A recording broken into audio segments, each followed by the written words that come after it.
Hey everyone, this is Emmanuel Montiel, and this is my presentation over the beats in New York School. And today I'm going to be comparing the two poetry movements from the 1950s, like I said before, the beats and the New York School literary movement.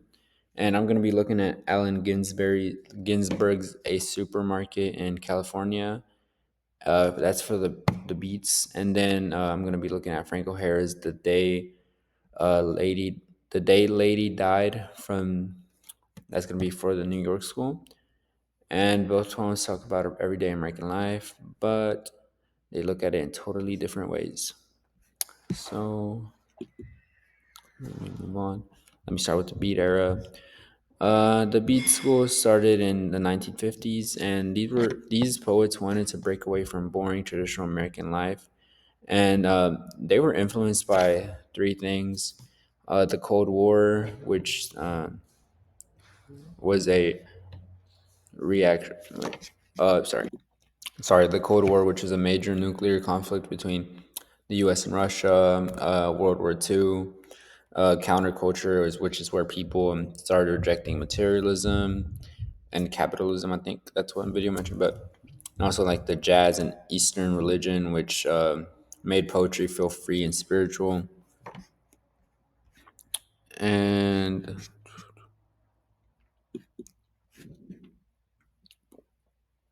uh, all right, so these are the literary traits of this movement. Beat poems sound different from older poetry. They use free verse. They're pretty rebellious.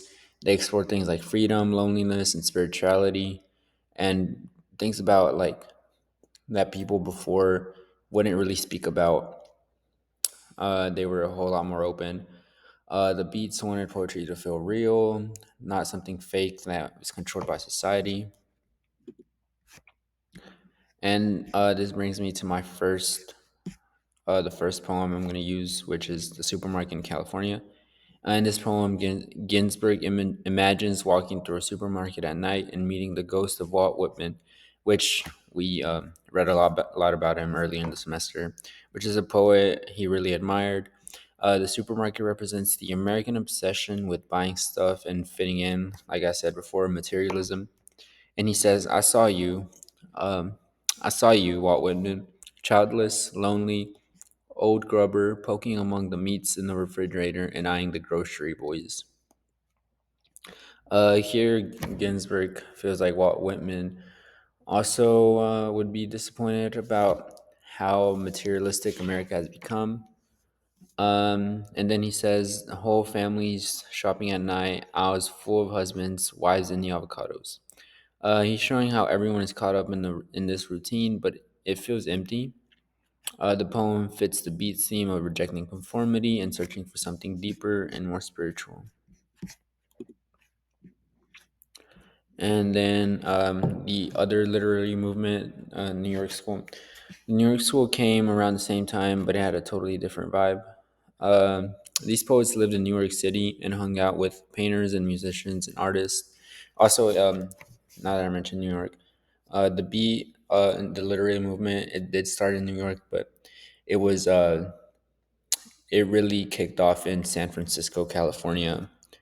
Uh, yeah, and that was like where a lot of the writers were at and where they congregated.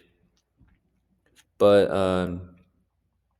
these poets lived in New York City and they hung out with painters, musicians, and artists, and they were influenced by stuff like modern art, the urban life, or pop culture. And the poem I'm going to be using is, oh yeah, also Um, their poetry was more relaxed and playful. It often sounds like someone just talking about their day. They wrote about something simple, everyday things, and they found meaning in small details. And their tone was casual, but their poems still carried a deep emotion.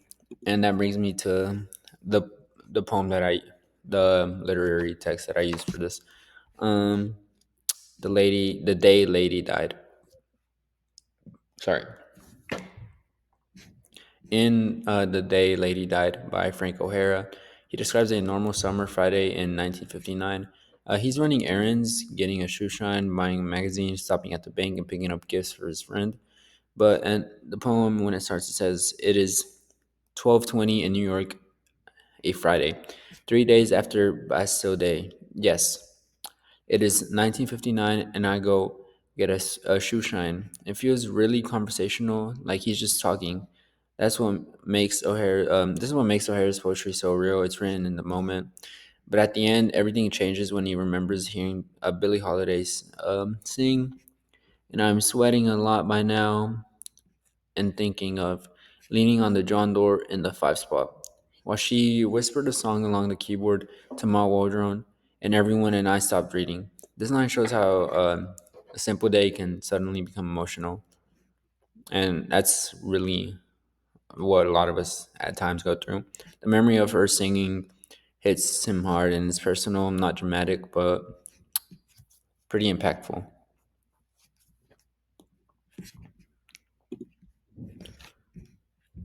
And so, how are these two poets or movements similar and different? Well, here both Ginsberg and O'Hara write about real life and use of free verse, and they both care about honesty and emotion instead of being fancy or traditional. But they feel completely different. Ginsberg is angry and searching. He's pretty frustrated at how society works, how fake it is, and he wants something like more real. And O'Hara's pretty calm and observant. He finds beauty in all the small details, like walking through the city and everything that he does in a day.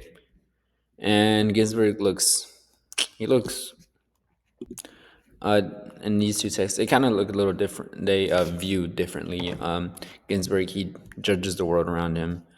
But O'Hara, he kind of focuses on his personal experience, and Ginsberg poetry. It felt like a rebellion, and O'Hara was like quite appreciation. And yeah,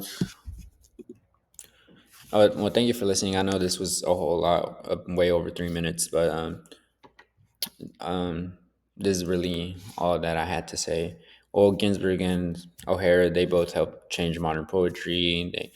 They showed how poetry could question the world, and while O'Hara, he kind of showed how it could celebrate ordinary life. Both poets made the poetry feel personal, alive, and completely human.